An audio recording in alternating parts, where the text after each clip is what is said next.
great conversation today. I'm telling you, these things just keep getting better.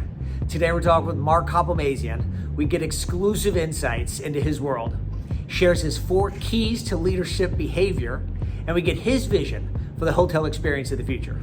Thanks for joining. Hey, Mark, thank you for joining me today. You're looking great. How are we feeling? Feeling really good. Thank you very much. Appreciate the opportunity to join you. Oh, I love it. You're a gem for joining me. Where are you? How's Chicago? It's beautiful in Atlanta today.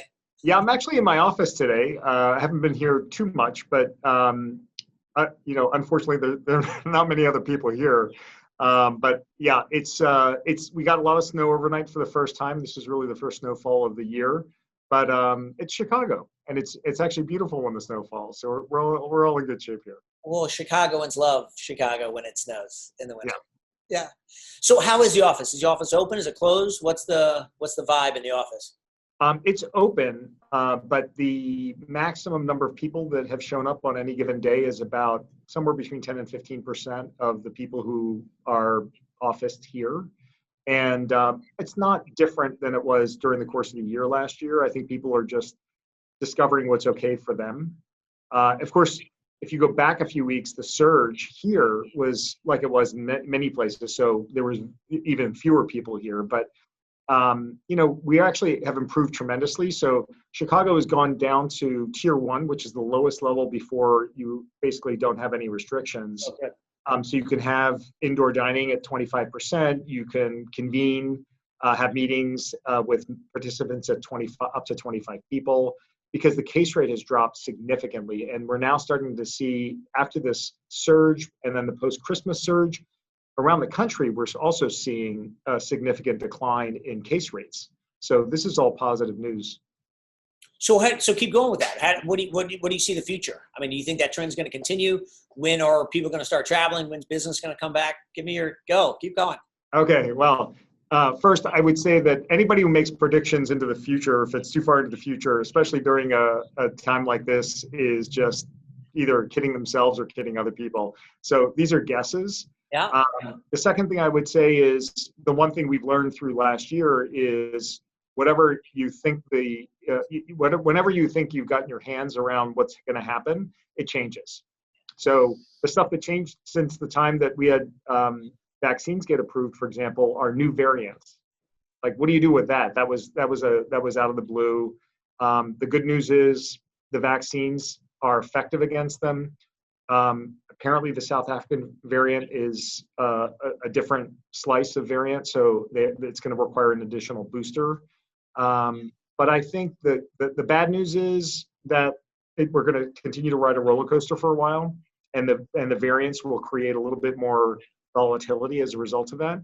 The good news is that the science, the platform on which the vaccines were developed, this mRNA platform, is really robust and allows for pretty rapid modification of the vaccines. So the variations, this booster, for example, will take only weeks to develop, not months. So that's the good news. But on balance, with countries shutting down like the UK and others considering it, and with the risk that the UK variant, which is already in the United States, might spread very rapidly, I think we're in for several months of sort of keeping the hatch battened down and continuing to wear masks and being very vigilant about that. I think we're going to be wearing masks for most of this year, actually. But I do see, with a new initiative from Washington, putting a lot of weight and effort and money behind vaccination, which is brand new. We've never had federal support for vaccination and for testing. So they're now leaning into it heavily. I think it will make a difference, but let's face it, it's going to take at least 3 months for that to really start to have an impact on the ground. But once it takes hold, I think you're going to see a massive acceleration in vaccination in the second quarter. Okay, I love that. This is great. I'm sitting down with Dr. Hoplamazian. Well, we've all been forced to understand epidemiology and virology throughout this whole thing, because you can't keep track of what's going on unless you dive into this stuff a little bit. Hey, your own med school that you're going through.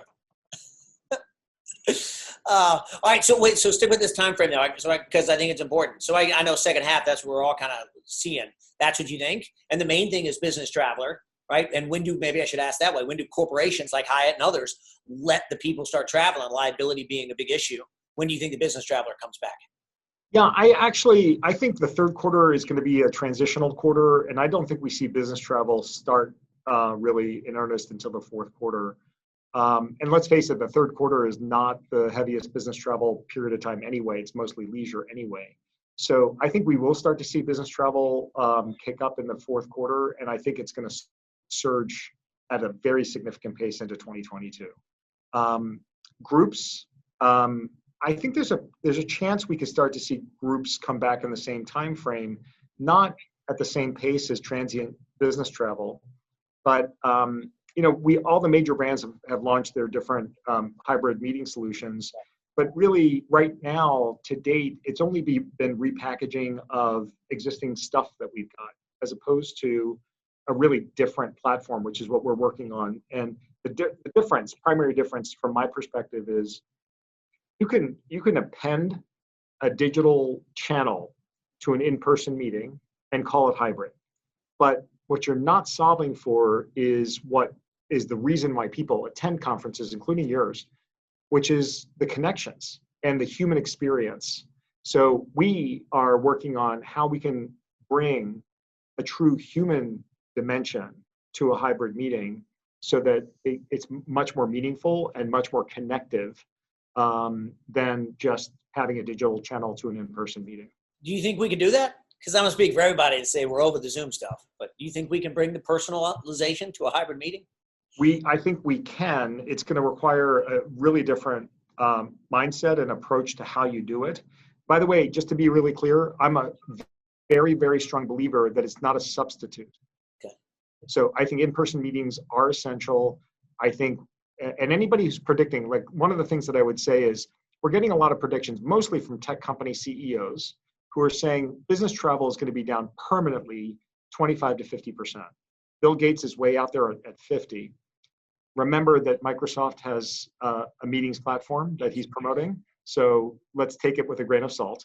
But anybody making predictions like that is making a mistake, because in the same way that you could not possibly have imagined the emotional and psychological and mental strains that we have experienced in the midst of COVID before COVID happened, you also cannot predict what the release and the elation and the incredible satisfaction and fulfillment of what it's going to be like to be able to be with people again without social distancing and without masks.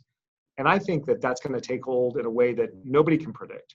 And I think everyone will quickly come to understand that the human dimension of, first of all, human beings, but also travel, is one of the most important things. And I think that's why these predictions are way overblown. Now, do I think that there are going to be some structural shifts? Absolutely. There will be some decline in certain types of business travel, but nobody who makes these grand predictions about what percent will decline are taking account of new things that will happen, new purposes of visit. I'm talking to a bunch of tech and consultancy CEOs, and their number one concern is they have relied on site, like having their teams travel to a client site. That on-site interactions amongst their colleagues is where the interstitial tissue of the relationships of their colleagues comes into play, and where the culture takes hold. So they can actually use those interactive times for building culture and differentiating themselves from an employment brand perspective. With that, now the potential for that to be not available because people are going to be working remotely, their concern is, I need to find a place, a space in which we can actually convene and establish those connections again and enforce our culture, demonstrate the value of our values. They're really concerned about this. And you know what? Everyone's shrunk their office footprint. They don't have meeting space in their hotel, in their offices, so they're going to turn to hotels. So we're talking to a number of companies who are actively thinking about this as an essential piece of the immediate post-COVID era.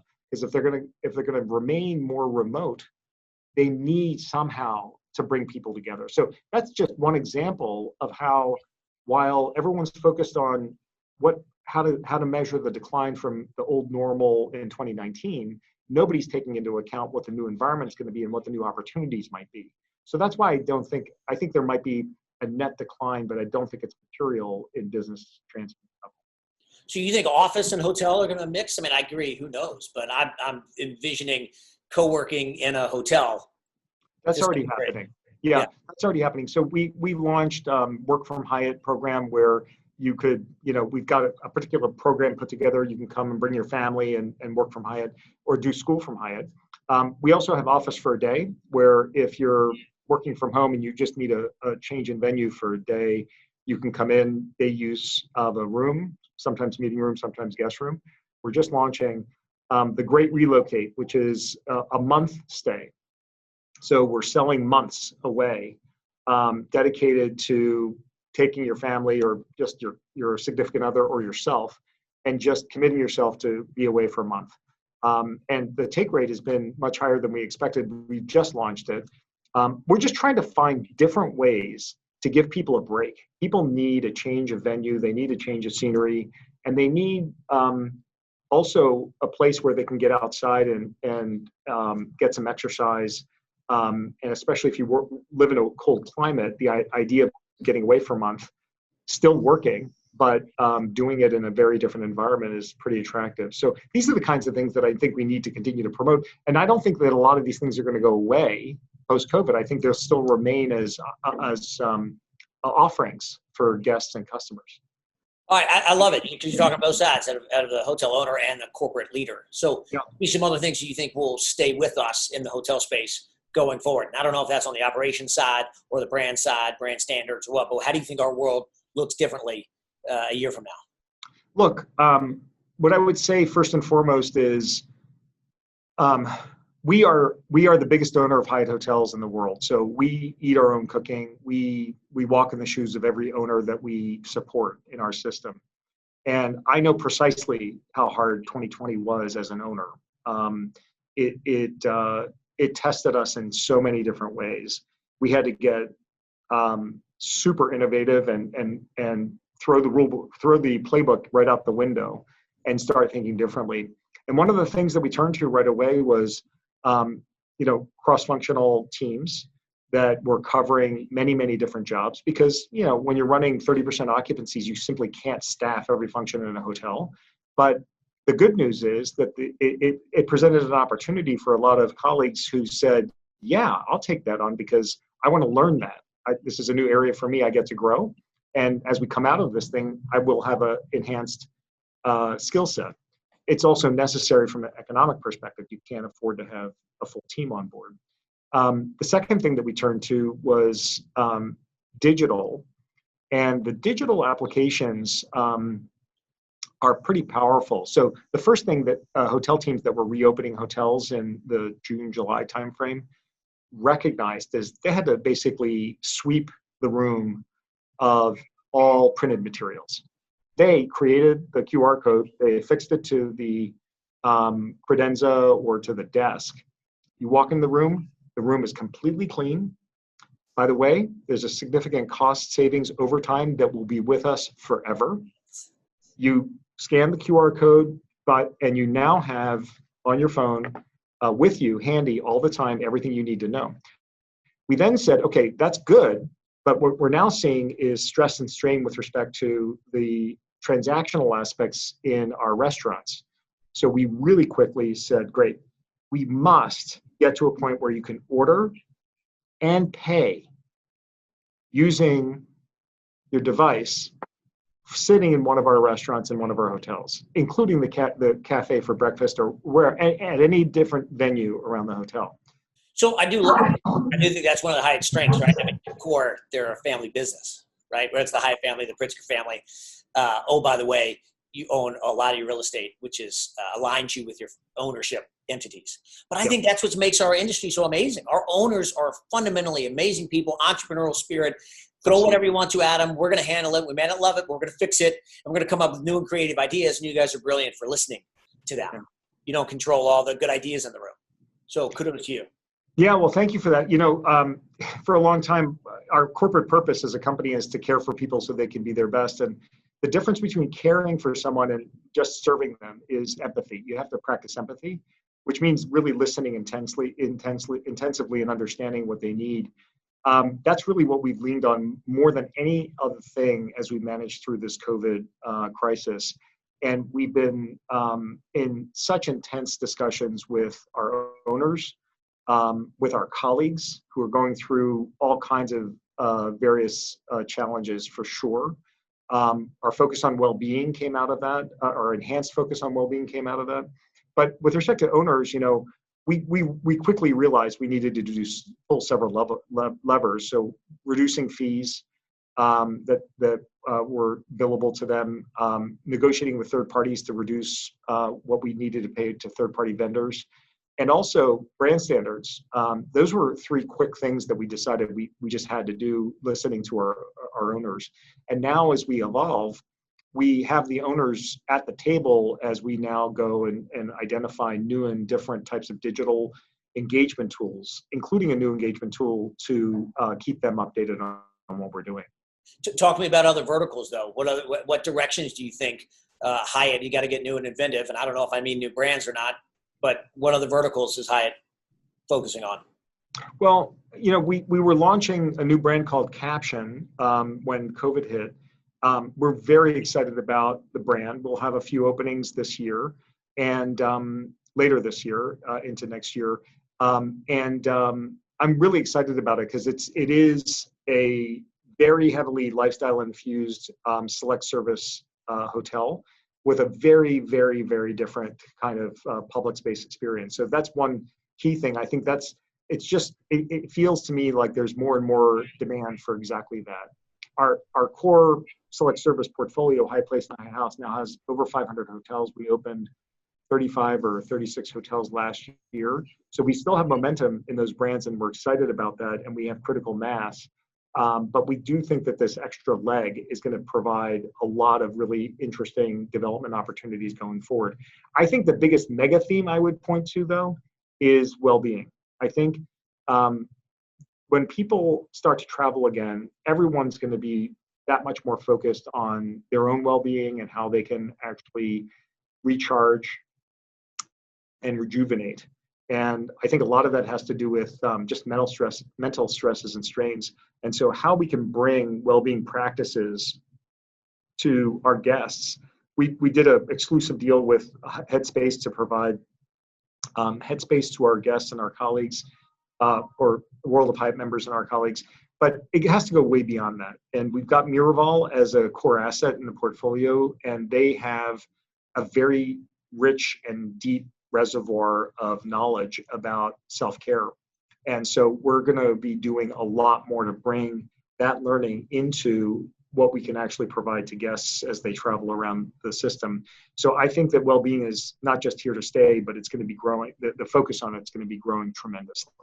So you mentioned global World of Hyatt. So let's talk globally. What are you learning, if anything, from the rest of the world and what the guests are expecting there that you might bring home? I'm thinking Europe, China, Asia, what have you. What are you learning? Yeah, I mean, I think we're sort of past the point where everyone understands and realizes that you need to have a safe and hygienic environment. Like those were table stakes right off the bat. We did ours through a cross-functional team. We had an airline, a rental car company, and a bunch of other experts on our council, which we're going to continue to operate. And that was really helpful. But now people want something different. So some of the programming that actually triggered the Work from Hyatt programming product was stuff that, again, hotel teams came up with. So again, hats off to them. Things like picnic dinners with outdoor on the lawn if it's in warm weather, obviously, or balcony, eating out on a balcony and having like room service served out on a balcony, or private venues. Also, a lot of well-being practices. So using rooftops for yoga practices, different things where you can be outside, be safe. So they've integrated using the idea that it needs to be safe and hygienic with it needs to be meaningful and fulfilling and actually something that's going to make a difference in the guest experience. So those are the kinds of things that took off and really were well appreciated by guests. And we just decided that we had enough of those things to actually offer something truly unique in a work from Hyatt kind of offering. I'm going to dive into some of your leadership. You mentioned leadership, so I'm going to dive into you. Let me start. You've been at Hyatt a long time. You've been in the industry a long time. Yeah. May I ask, how have you seen Hyatt change, and what leadership are you learning from yourself that has happened in the last year because of this pandemic? I mean, it's a vastly different company that you work at today than you worked at 9 months ago. Yeah, that's true. It's smaller, for one thing, because we had, unfortunately, excruciatingly painfully, had to let a lot of people go. And the second thing is that we're closer. I mean, the bonds that we experience, we, as you mentioned earlier, everyone who works at Hyatt, we refer to everyone who works at Hyatt as part of members of the Hyatt family. And the reason is because the culture is essentially based on, and our foundation is personal and emotionally based relationships. It's not a transactional environment at all. So we don't treat each other like units of production where we're just trying to get something done and then moving on. But those ties that bind have gotten so much stronger over the course of the past year. It's like life. If you've lived through something really dangerous with a friend or your spouse or whatever, and you were there together, that shared experience that's what steals the relationship, and really strengthens it tremendously. And that's really where we are. I would say the second thing is, we talked a lot about empathy and listening and then doing something about it because we were increasingly concerned about the well-being of our colleagues. And what's the old adage? If I had more time, I would have written you a shorter letter. It's hard to simplify things. So we actually reduced all of the things. We reflected on this in the fall and said, what are the key behaviors, leader behaviors, that have actually gotten us through this crazy time, not just surviving, but actually being well positioned for the future?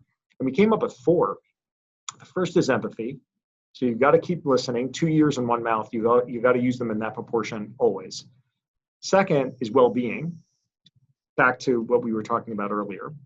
The third is inclusion. And that comes from 2 different perspectives. The first is, of course, from a DEI perspective, higher level of inclusion and inclusivity in the environment. But also, increasingly, we're learning so much from our digital software developers in the agile way of doing software development, which is highly cross-functional, very outcomes focused, and rapid test and learn cycles. And so those teams are highly cross-functional. And when you are more inclusive, you end up with better answers and you can move much faster. And we've now applied that thinking and that way of working, not just to software development, but to how we actually operate the business. And the fourth area is experimentation. When this whole thing hit, I sat down with the commercial services team and I said, guys, you can throw every algorithm that we've got for revenue management, all of which is based on historical data, historical longitudinal information about customers and guests, right out the window. Because what we look at now bears no resemblance whatsoever, none, to how we've our experience and on a run rate basis. So it's all gone. So we got a whiteboard. How are we going to find demand? Where will we find it? What information could we use? Forget about stay patterns. We lived most of 2020 with 75% of our in-house guests having booked their travel in the 4 days that preceded their stay. 75%. So you got zero visibility. So that was the big challenge. And the team left the room a little shell-shocked, but said, it's absolutely right. Of course, that's what's true. So where are we going to go? How are we going to do this? And we started launching into every data set we could find and figured out how to synthesize with medical information that we had from the University of Washington, all of the incidents and virus data, with booking data, with airline input, with TSA input, with Google input from their mobility tracking and the footfall data that you can get. And we assembled a prism through which we could actually start to identify where we were seeing more activity. And that sort of thinking, which is whatever you thought was relevant before forget about it. You've got to discover afresh. We got to go towards things and try things and continue to move really quickly because it's changing every day, every week. So we're bringing that into 2021 with us because 2021 is not going to be a normal year by any stretch of the imagination. So we are in more discovery this year. So those are the 4 behaviors. And I think just reducing it to the 4 things that we think had the biggest impact on our ability to get through 2021 and come out of it thriving is really helpful because we get to reinforce it over and over again. But these are the critical elements of leadership that we need to see in Hyatt leaders as we move forward. Mark, this is great. I wrote those 4 things down, by the way. So I wrote this down. I'm taking notes. All right, I'm going to pick on you. I'm going to dive in personally. I'm going to keep going. So I'm going to ask you a question that was recently asked to me, and it made me think. So I'm going to ask you, what have you learned, Mark, about yourself during this pandemic? A lot. I guess what I would say is I'm one of those people where when faced with a acute threat, my inclination is to go straight at it and dive into it. And I feel like I was effective in doing that. So I guess I would say I'm happy that my own sense of resiliency is intact. And it's also important to add that I've learned that I'm not Superman. And the year took a toll on me, especially having to let a lot of people go was really, that really left a deep wound. And unfortunately, immediately following that period of time, George Floyd was murdered. And that also, everyone was sort of emotionally exposed at that moment at Hyatt, and then that happened. So it was an extremely emotional summer. So I would say, that all takes a toll on you. I did take time off over the Christmas and New Year's period, and I really needed it. I realized that I was strung out and basically spent by the time the year ended. So I think that I came into this year really appreciating that and thinking to myself, I keep preaching self-care. You know how the airlines say you got to put your own oxygen mask on first before you help others? It's true, and I'm now seeing it, up close and personal for me. So I would say everyone's got to pay attention to it. Like there's nobody is made of titanium, and you got to get through a recognition that you got to take care of yourself in order to continue to be effective. Great advice. All right, so you're now part of I'm going to call it volunteer, but it's probably self-serving too, but you're now chairman of the board of AHLA. Yeah. Which we have all learned is very valuable to our industry, and kudos to Chip and the team, and they're doing a great job. So what visibility do you have? What are you learning? What guidance are you giving them? And give us some insights. Yeah, I mean, look, we have a whole new chapter here as the administration turns over, and we have a lot of work to do. So first and foremost, we need a long-term recovery plan for our industry that's supported by specific government initiatives. The PPP program was only of limited benefit for all of our hotel owners in the industry that have CMBS debt. It was particularly irrelevant. They weren't able to actually tap and utilize any of those dollars, and the Main Street Lending Fund was a complete failure, almost at 100% failure, and didn't make any money available to people who have CMBS debt. So that's the first thing. We need to continue to make sure that not just the money that the government provides, but how they provide it can be used by owners in our industry to be able to maintain their businesses. So that's the number one focus by far. Now, attendant to that, we're also focused on acceleration of vaccination. We pleaded with the government, the last administration, to get more involved. It's not just in vaccination preparation, because the vaccines hadn't really been approved until the very end of the year, but also in testing. Their commitment to testing was non-existent. And testing is essential because we're going to have a long period of time between the time that vaccines start to ramp and the time that we get to herd immunity. It's going to be months and months and months, several quarters. During that period of time, the unlock for our industry is testing. And eventually, once the case rates come down enough, it's tying testing and contact tracing together. then you're really in great shape. That's how China has had a tremendously positive 2020. They have a nationwide contact tracing system, and the case rate came down so much that they could actually contain and cordon off any small outbreaks that they had. That's kind of where we need to head, because we're not going to get to herd immunity fast enough for that to actually dominate. So this administration actually understands that. So they're putting a lot of money behind testing now, which I think testing platforms, rapid tests. We now offer rapid tests in all of our hotels in Mexico and the Caribbean. So more and more, we're going to need testing solutions, by the way, at more efficient and effective pricing, because right now it's still very expensive. But we're going to need more of that in order to actually support higher levels of mobility. I personally have talked to a lot of airline executives about this exact topic, because that's actually essential for them to get back in the air as well. And then the other thing that is on our minds is liability protection. Now, I have to tell you that realistically, because of political reasons, I think our chances of having significant change in protections with respect to COVID-related liability for operators and owners is going to be limited.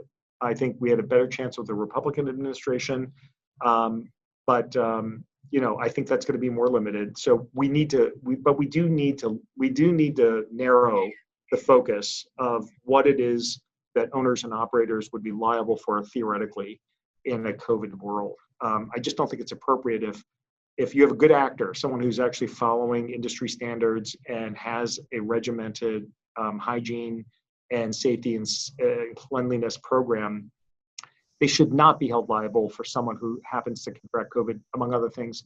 We know that it's almost impossible to determine where that was contracted and so forth. So this is one of the underlying issues. The final thing I would say, because I'm also on the board of Brand USA, is we have to get international travel going again. It's declined. It was on the decline before COVID hit, and now it's non-existent. So we're going to need to lean into that pretty heavily. And I think Brand USA is set up to do it. But the government also needs to recognize that they're going to need to support that as well with TSA practices, with bilateral agreements with other TSA organizations, their counterparts in other countries, just to free up the travel. So those are the priorities as we head into this year. Mark, I love all of this. I was supposed to go on an international trip with YPO recently, and I chose not to, partially because I didn't want to get stuck and not be able to get back in. So I like hearing your Hawaii and your Caribbean and Mexico.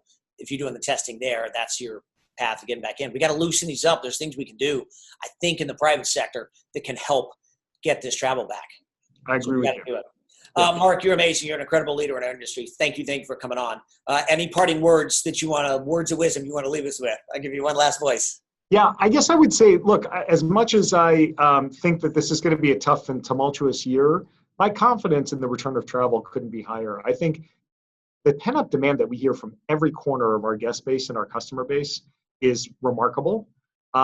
We just need to stay open, keep listening very carefully and closely, and then be responsive to that, because we're going to need to evolve what we do for our key customers and how we serve guests better in this post-COVID world. But my overarching confidence that we're coming back with a vengeance, and I think 2022 is going to be a rocket ship of recovery, is very high. So I want to thank you for everything you're doing to help support the industry. I really appreciate it. And to everyone who's listening, thanks and keep well. Mark, I love it. Thank you. Thoughts on leadership, thoughts on the future of the industry. You're a great man. I appreciate all you do for all of us. So keep up the good work. Thanks so much, Steve. Take care. Thanks, Mark. Bye.